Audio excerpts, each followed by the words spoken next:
चलो बच्चों, तो आज हम लोग अकाउंट में सेकंड चैप्टर कंटिन्यू करें, final accounts of partnership firm, जिसमें हम लोगों ने फाइनल एक्सरसाइज के जो सम्स देखे थे उसमें आगे का सम क्वेश्चन नंबर 12 आज शुरू करें। आप लोग जो है वो टेक्स्ट बुक साथ में रखो, इसमें कि टेक्स्ट बुक में क्वेश्चन देखते जाओ। जैसे कि देखो क्वेश्चन नंबर 12 में आप टेक्स्ट बुक में लिखा हुआ है ना कि Dhara and Meera are partner sharing profit and loss in a proportion of 3:2। Final accounts of their partnership firms are as follows. अब देखो यहाँ जो आपके क्वेश्चन में दिया हुआ है ना टेक्स्ट बुक में, जनरली सभी क्वेश्चन में ट्रायल बैलेंस दिया हुआ होता है, लेकिन यहाँ पे आपको trading account and profit and loss account बना हुआ है, लिखा हुआ है ना trading account and profit and loss account of partnership firm of Dara and Meera, और उसके बाद जो है वो दूसरा बैलेंस शीट दिया हुआ है। जनरली ट्रेडिंग अकाउंट और प्रॉफिट एंड लॉस अकाउंट तो हम लोग बनाते हैं, ये इन्होंने तो बना कर ही दिया है, और बैलेंस शीट भी, और नीचे एडजस्टमेंट लिखे हुए हैं।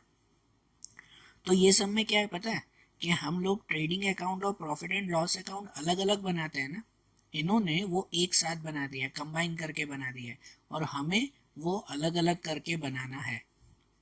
इन्होंने कंबाइन कर दिया है तो हमें क्या करना पड़ेगा, अलग करना पड़ेगा उसे। सही बात ना।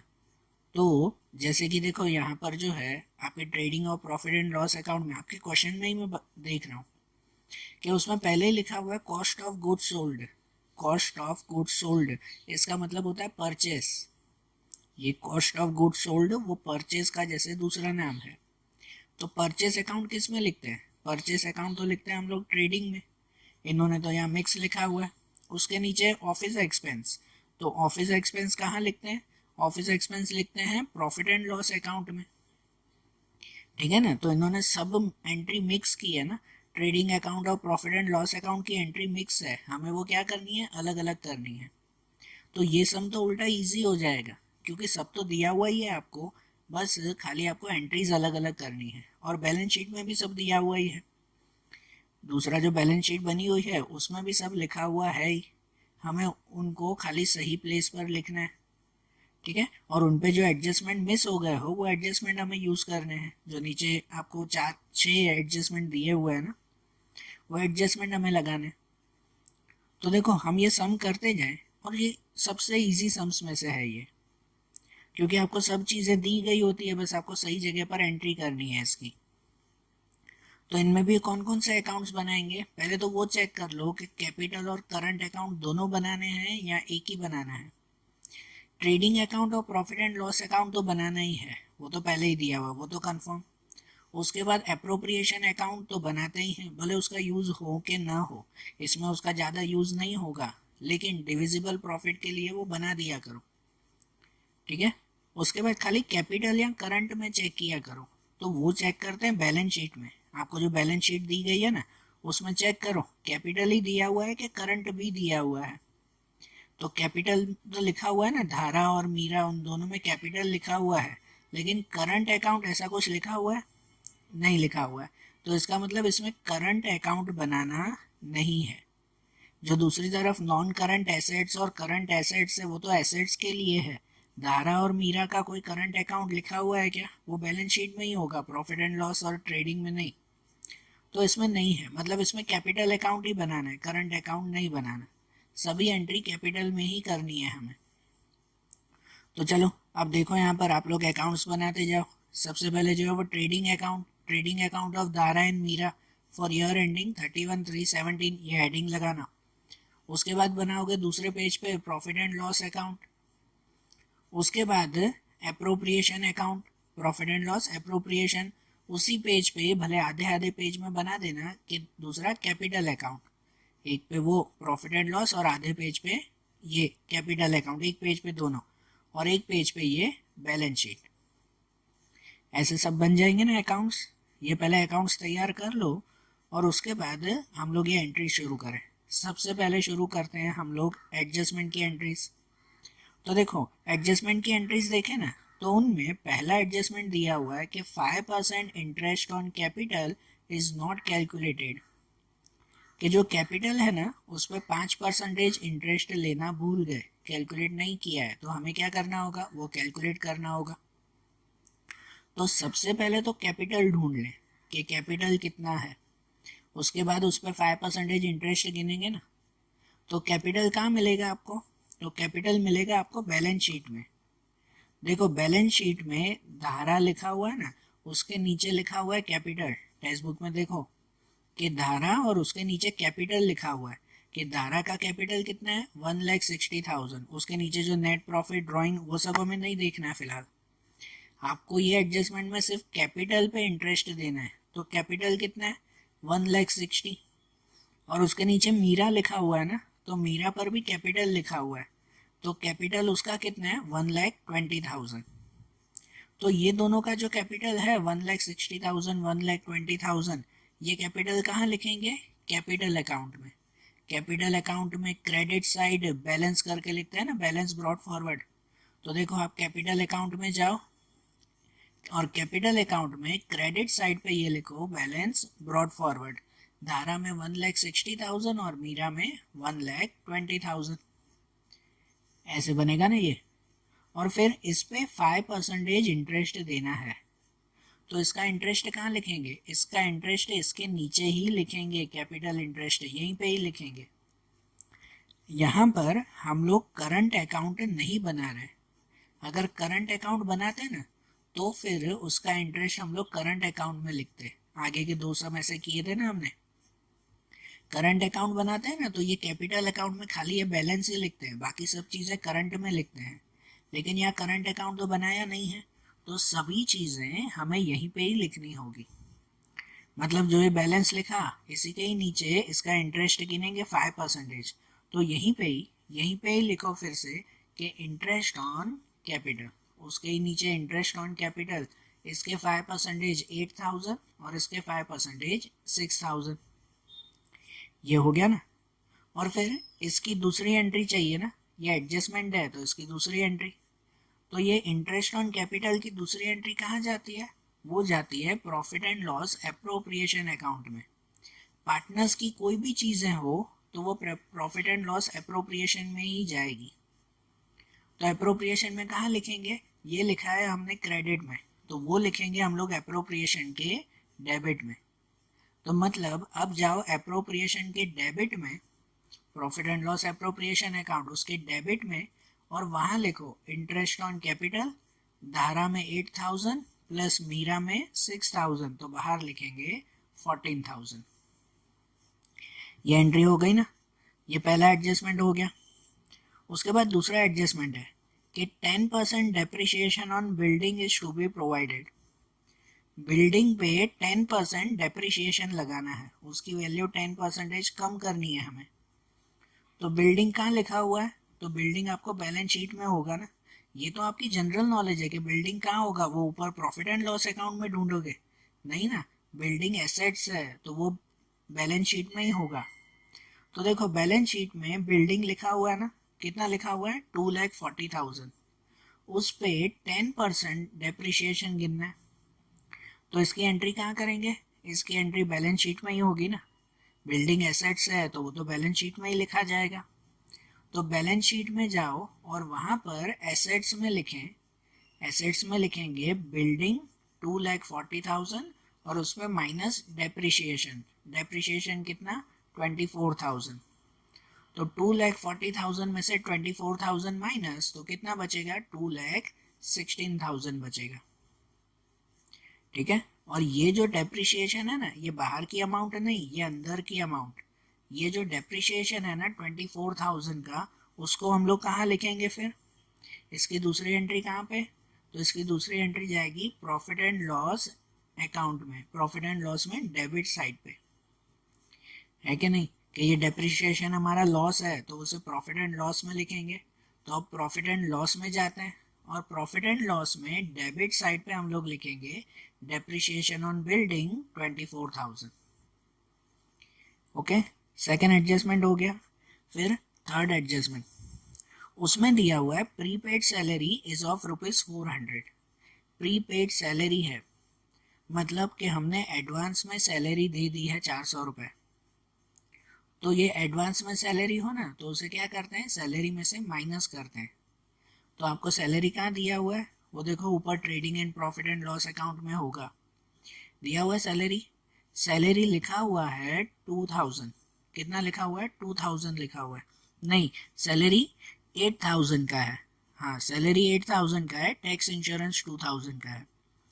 तो ये 8000 की सैलरी है, उसमें से ये 400 प्रीपेड सैलरी है, ठीक है। तो सैलरी कहाँ लिखेंगे, उसे यहीं पे ही लिखेंगे ना, प्रॉफिट एंड लॉस अकाउंट में। ये जो डेप्रिसिएशन ऑन बिल्डिंग उसके नीचे ही लिखा जाएगा फिर।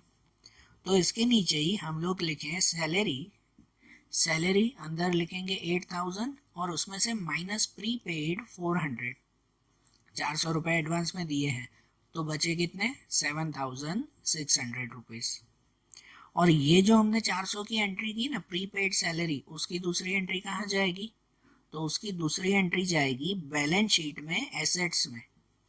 कोई भी एक्सपेंस अगर प्रीपेड हो ना, मतलब कोई भी तरह का खर्चा अगर हमने एडवांस में दिया है तो वो हमारी एसेट्स कहलाता है, ठीक है, हर सम में ये आया था। तो इसीलिए इसकी दूसरी एंट्री कहाँ जाएगी, तो बैलेंस शीट में जाएगी। तो हम लोग बैलेंस शीट में जाएंगे, बैलेंस शीट में एसेट्स में लिखेंगे हम लोग प्रीपेड सैलरी, यहाँ लिखा जाएगा ना प्रीपेड सैलरी कितना, सिर्फ 400 रुपीज़, बरोबर। आइए भी एंट्री समझ में। फिर नंबर 4 का एडजस्टमेंट के interest on investment not received ₹800, interest on investment not received, यहाँ पर है कि इन्वेस्टमेंट पे इंटरेस्ट मिलने वाला था जो अभी मिला नहीं है। नॉट रिसीव्ड मतलब अभी नहीं मिला है, तो वो क्या बाद में मिलेगा, तो ये ना आउटस्टैंडिंग इंटरेस्ट हुआ भाई, जो मिलने वाला था इंटरेस्ट वो नहीं मिला तो बाद में मिलेगा, ये आउटस्टैंडिंग इंटरेस्ट। तो देखो इन्वेस्टमेंट आपको दिया हुआ है, इन्वेस्टमेंट भी बैलेंस शीट में होगा एसेट्स में, इन्वेस्टमेंट हमारी एसेट्स ही कहलाती है। तो इन्वेस्टमेंट दिया हुआ है, दिया हुआ है ना इन्वेस्टमेंट कितना 24,000, इस 24,000 पे 800 रुपीज़ 800 रुपये इंटरेस्ट मिलना था जो बाकी है। तो ये इन्वेस्टमेंट की एंट्री कहाँ होगी, इन्वेस्टमेंट की एंट्री भी यही होगी ना बैलेंस शीट में, ये एसेट्स पे ही।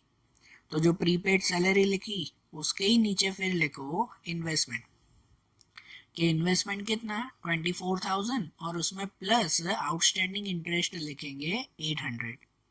तो 24,000 में 800 प्लस करो बाहर 24,800, और ये जो 800 है उसकी दूसरी एंट्री कहाँ करेंगे, ये एडजस्टमेंट की दूसरी एंट्री।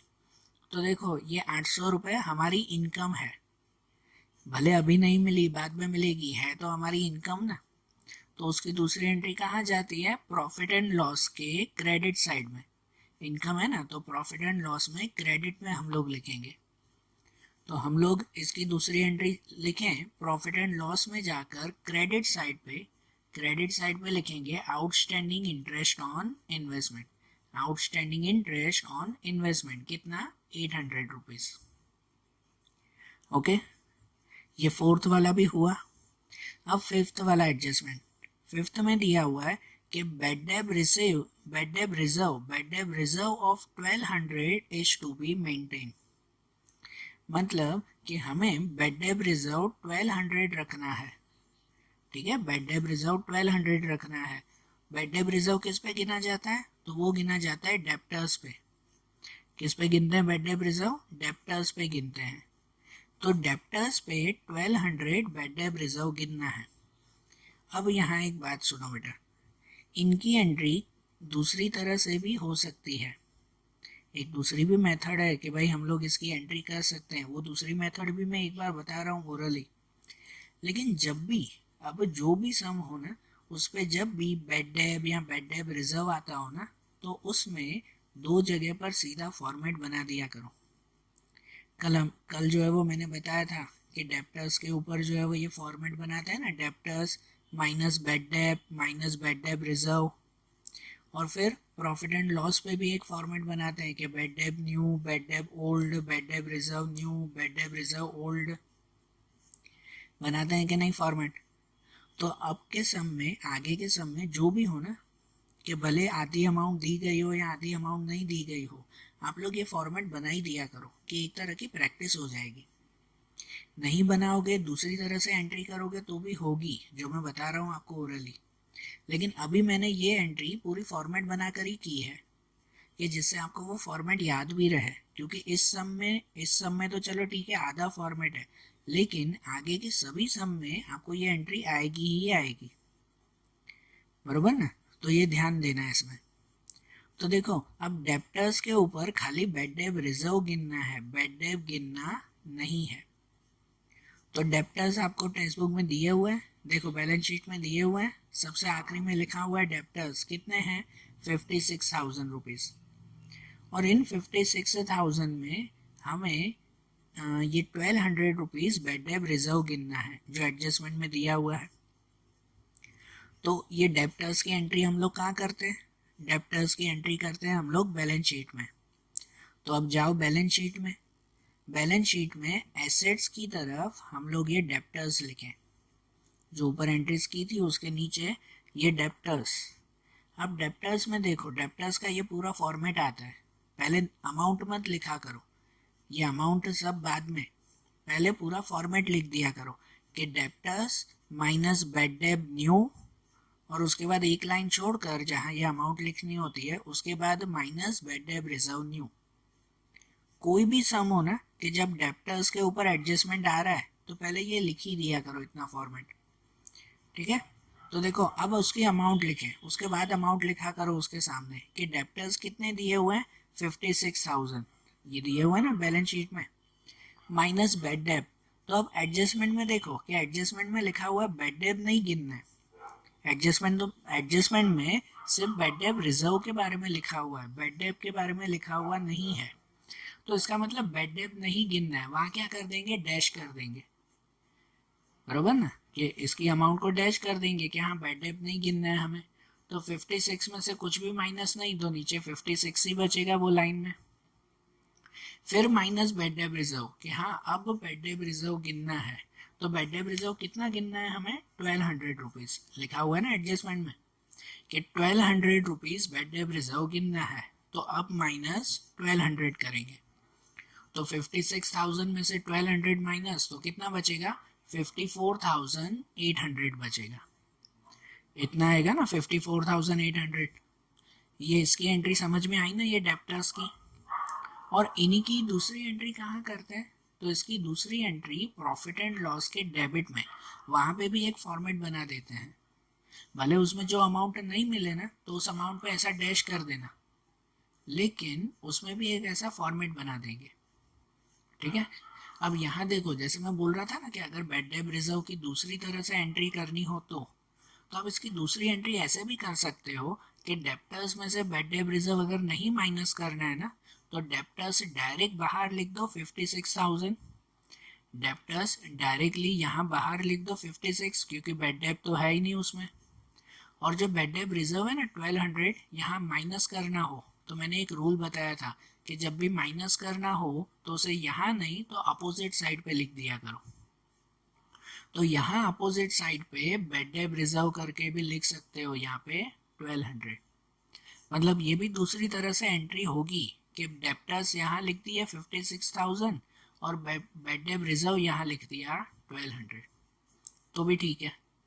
लेकिन अगर उसमें नहीं याद रहे ना तो एक ही चीज़ याद करो, आपके 90% सम्स में ये फॉर्मेट बनता ही बनता है। इसलिए अब जो भी सम होगा ना उसमें मैं ये फॉर्मेट आपको बता दूंगा कि जिससे माइंड में बैठ ही जाए, आप सम करते रहोगे तो ये फॉर्मेट भी याद हो जाएगा कि debtors minus bed debt reserve, ये न्यू वाले एडजस्टमेंट वाले, न होना अमाउंट तो उस पर डैश कर दिया करो। अब चलो अब इसकी दूसरी एंट्री कहाँ, तो इसकी दूसरी एंट्री जाएगी प्रॉफिट एंड लॉस के डेबिट में। तो अब प्रॉफिट एंड लॉस में जाए और प्रॉफिट एंड लॉस के डेबिट में भी ये एक फॉर्मेट बनाते हैं, पहले अमाउंट भले बाद में, पहले फॉर्मेट कि बेड डेब ओल्ड, ओल्ड मतलब जो ट्रायल बैलेंस में दिया हुआ हो वो, प्लस बेड डेब न्यू जो एडजस्टमेंट में दिया हुआ हो, plus bed debt reserve new ये जो एडजस्टमेंट में हो, और minus bed debt reserve old ये जो ट्रायल बैलेंस में हो। ओल्ड मतलब जो ट्रायल बैलेंस में दिया हुआ है और न्यू मतलब जो एडजस्टमेंट में दिया हुआ है। तो ये एक फॉर्मेट बन जाएगा ना, bad डेब old, bad डेब new, bad डेब reserve new, bad डेब reserve old. ठीक है, फिर उसकी अमाउंट लिखते जाएंगे कि देखो जैसे कि पहले बैड डेब ओल्ड, तो इस बैड डेब ओल्ड में आपके टेक्स्ट बुक में देखो कि ऊपर कोई बैड डेब दिया हुआ है, ओल्ड मतलब ऊपर जो आपके टेबल में दिया हुआ हो। यहाँ trading and profit and loss account जो बनाया है उसमें कहीं पे बैड डेब है ना, वो बैड डेब लिखा हुआ है कितना, 8,000 रुपीज, तो वो ओल्ड लिखेंगे हम लोग 8,000 रुपीज। फिर बेड डेब न्यू, तो बेड डेब न्यू है ही नहीं, हमने एडजस्टमेंट में तो नहीं गिना ना, वहां पे भी डैश किया था।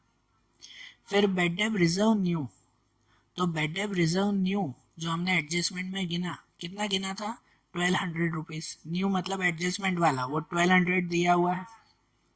और उसके बाद बेड डेब रिजर्व ओल्ड, तो ओल्ड आपके टेबल में देखो कहीं दिया हुआ है बेड डेब रिजर्व, है कहीं पे, नहीं दिया हुआ। जो क्रेडिट में दिया हुआ है ना वो बेड डेब रिटर्न है, बेड डेब रिजर्व नहीं। तो bed debt reserve trial balance में मतलब कि यहाँ प्रॉफिट एंड लॉस या ट्रेडिंग अकाउंट में कहीं नहीं दिया हुआ है, तो वहाँ पे क्या कर देंगे, डैश कर देंगे। तो बाकी सिर्फ इसकी कैलकुलेशन कि 8,000 और 1,200 का प्लस माइनस में तो कुछ है ही नहीं, तो इन दोनों का प्लस क्या हो जाएगा, 9,200। ठीक है ना, ये भी एडजस्टमेंट कंप्लीट हुआ ना इसका। अब ऐसे ही नंबर 6 वाला एडजस्टमेंट है, उसमें दिया हुआ है credit purchase of 1,600 is not recorded, कि परचेज जो किया हुआ था ना उसमें 1,600 का परचेस रिकॉर्ड करना भूल गए, तो वो हम लोग रिकॉर्ड करेंगे।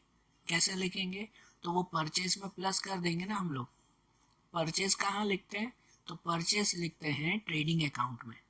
भाई जितना परचेज है ना उसमें ये 1,600, ये 1,600 रुपये प्लस कर देंगे कि भाई ये परचेज जो है वो रिकॉर्ड करना भूल गए थे, बरोबर।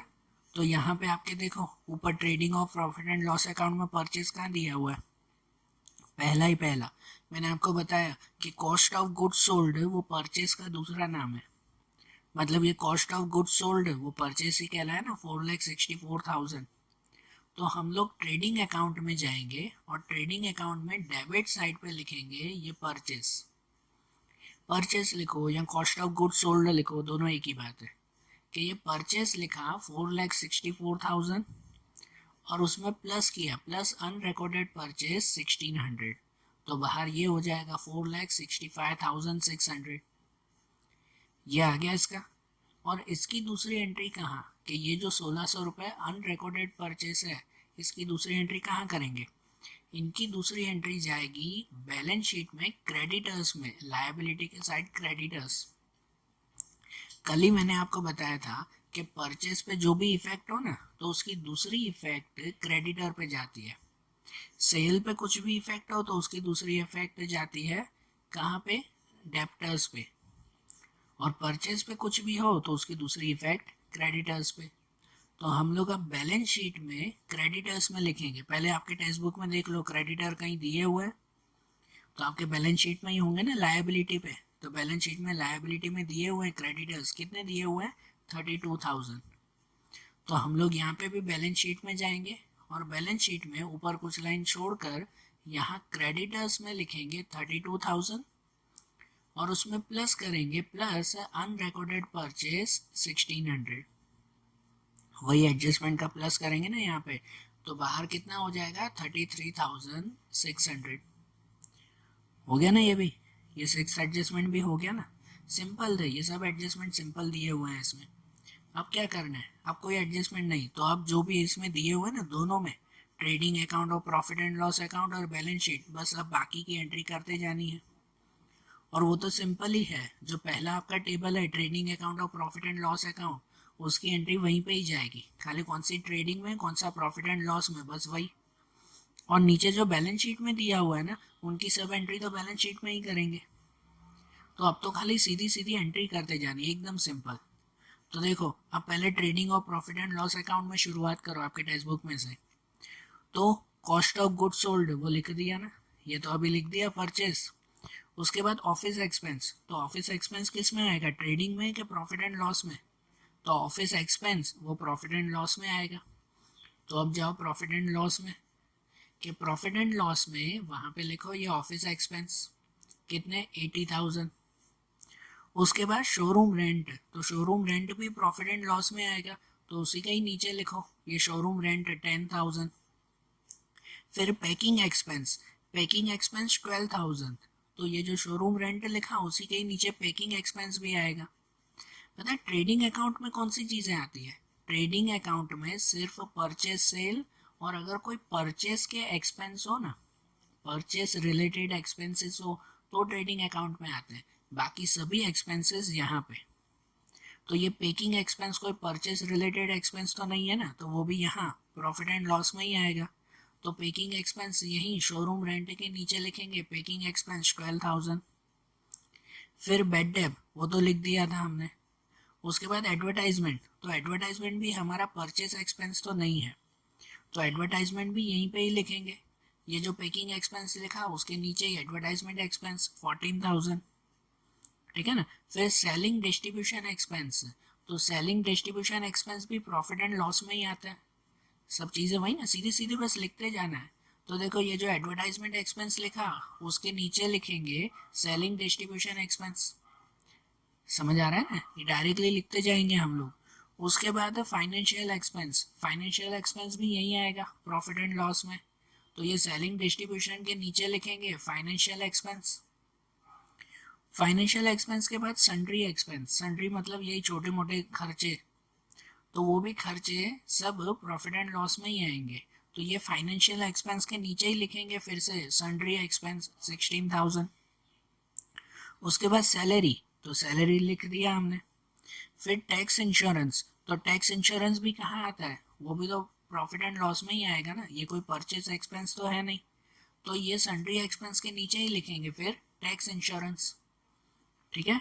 अब नेट प्रॉफिट, अब ये चीज़ नोट कर लो बेटा कि अब यहाँ नेट प्रॉफिट कहीं नहीं लिखना है, क्योंकि ये नेट प्रॉफिट है ना वो गलत ढूंढा हुआ है कि ये तो ट्रेडिंग अकाउंट और profit and loss account mix था, तो ये नेट प्रॉफिट इन्होंने ऐसा ढूंढा, ये गलत ढूंढा हुआ।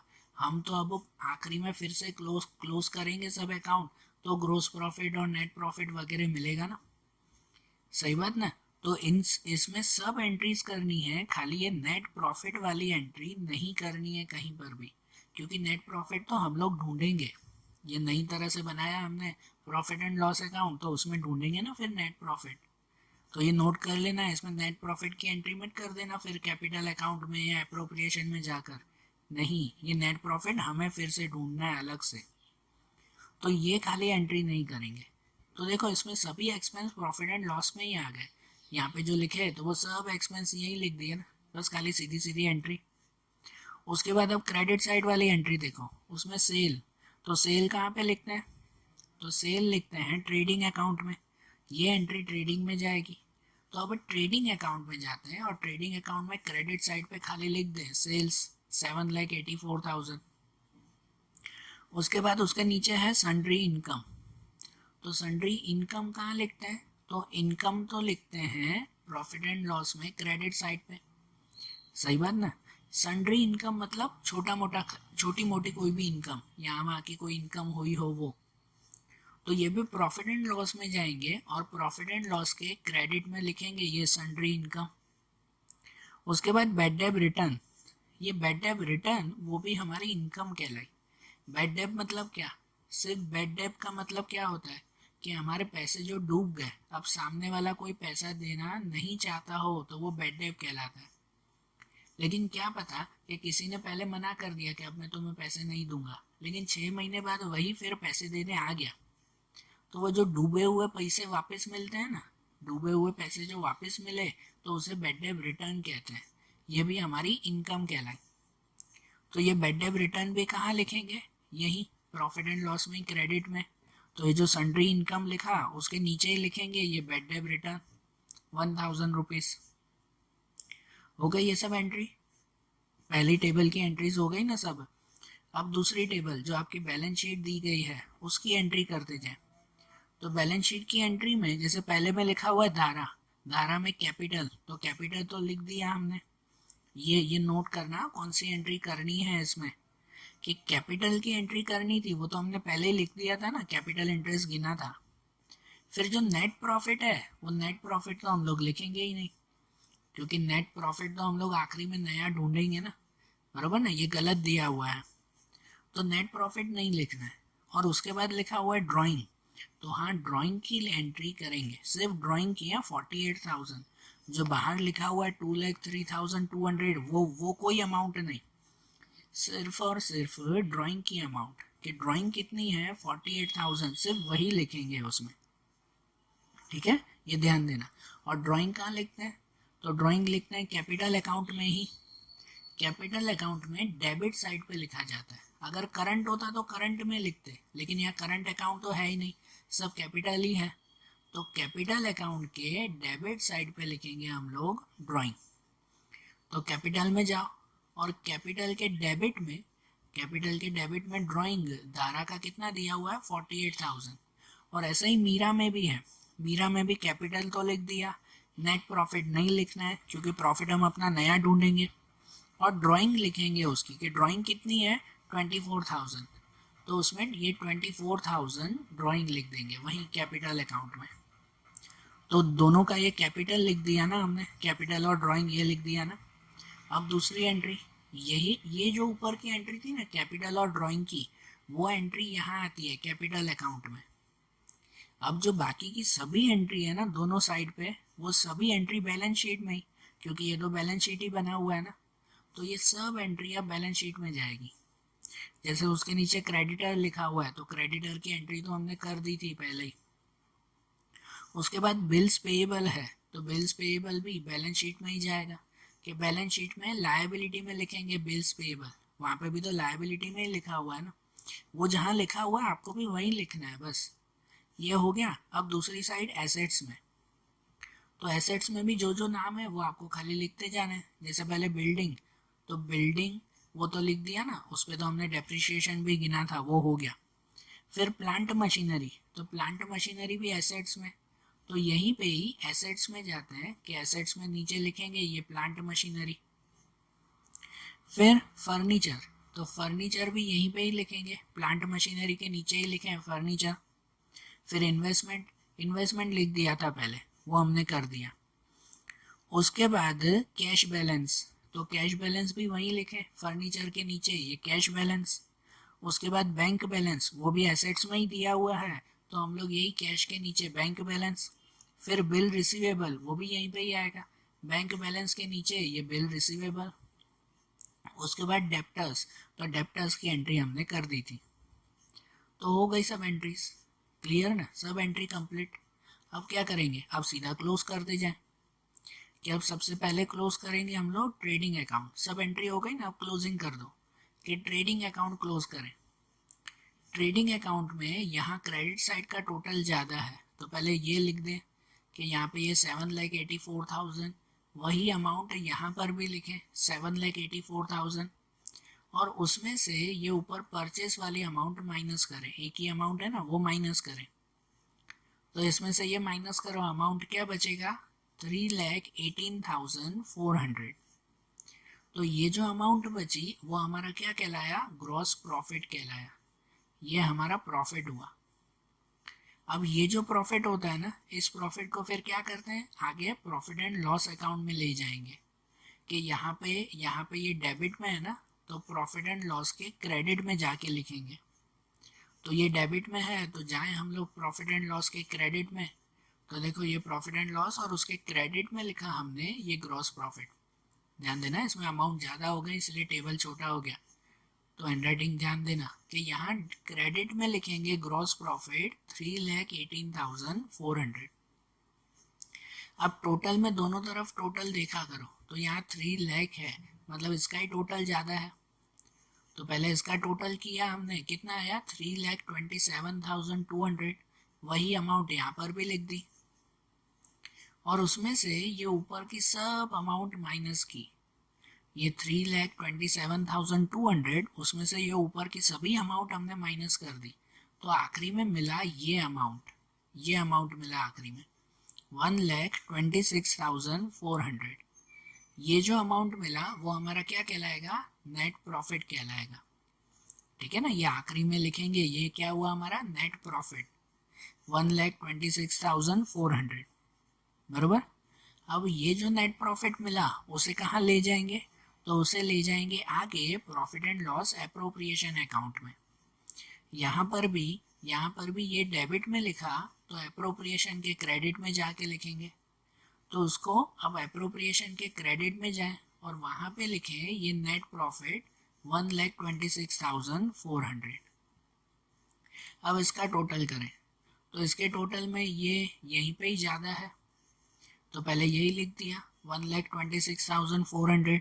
वही अमाउंट यहाँ पर भी, ठीक है ना, यहाँ ये टोटल मतलब यही अमाउंट ज़्यादा है तो यही लिखी ना, वही यहाँ पर भी लिखेंगे और उसमें से ये एक ही अमाउंट है वो माइनस करेंगे। ये सिर्फ 14,000 माइनस करेंगे, तो इसमें से 14 माइनस किया तो बचा क्या 1,12,400। पहले ये अमाउंट लिख दिया करो 1,12,400 और उससे 2 लाइन ऊपर लिखा करो कि ये डिविजिबल प्रॉफिट है। और ये जो प्रॉफिट मिला ना वो हमें दोनों में बांट देना है ना, धारा और मीरा में बांटना है ना। कैसे बांटना है हमें, तो वो आपके टेक्स्ट बुक में ऊपर क्वेश्चन में लिखा हुआ है कि Dhara Meera are partner sharing profit and loss in proportion of 3:2। कैसे बांटेंगे, 3:2 में बांटेंगे। तो कैसे बांटते हैं, अब तो पता चल गया है ना कि ये जो 1,12,400 है ना, उसको अगर धारा को बांटना है ना तो 3:2 में 3 + 2 5 हो गया, मतलब उसका मल्टीप्लाई करेंगे, मल्टीप्लाई 3/5। ये जो अमाउंट है ना 1,12,400 उसको मल्टीप्लाई 3/5 करेंगे तो ये धारा की अमाउंट मिलेगी 67,440। आप चेक कर लो उसमें कैलकुलेटर में। और उसके बाद मीरा को बांटना है तो उसका रेशियो 2 है, मतलब वो अमाउंट को हम लोग मल्टीप्लाई करेंगे 2/5 से। मतलब ये जो अमाउंट है ना फिर से 1,12,400 उसी को ही 2/5 से मल्टीप्लाई करेंगे तो ये मीरा के अमाउंट में मिल जाएगी 44,960। ये दोनों जो अमाउंट मिली ना, अब ये अमाउंट आगे कहाँ ले जाएंगे, तो इसको आगे ले जाएंगे कैपिटल में। करंट तो यहाँ बनाएंगे ना, तो इसको कैपिटल में ले जाएंगे। उसमें भी ये डिविजिबल प्रॉफिट ये जो डेबिट में लिखा हमने तो कैपिटल के क्रेडिट में जाके लिखेंगे। तो इन दोनों को कैपिटल में लेके जाए, कैपिटल के क्रेडिट में लिखें, ये ऊपर लिखेंगे डिविजिबल प्रॉफिट। कि डिविजिबल प्रॉफिट दोनों को कितना मिला 67,440 और यहाँ 44,960। ये भले यहाँ लिखो या डिविजिबल प्रॉफिट नीचे भी लिखोगे तो चलेगा। अब ये हो गया ना, अब इसे क्लोज करेंगे। कैपिटल अकाउंट में तो हमेशा यहीं पे ही टोटल ज़्यादा होता है, बाकी सब में चेक करना पड़ता है। कैपिटल में तो क्रेडिट में ही टोटल ज़्यादा होगा।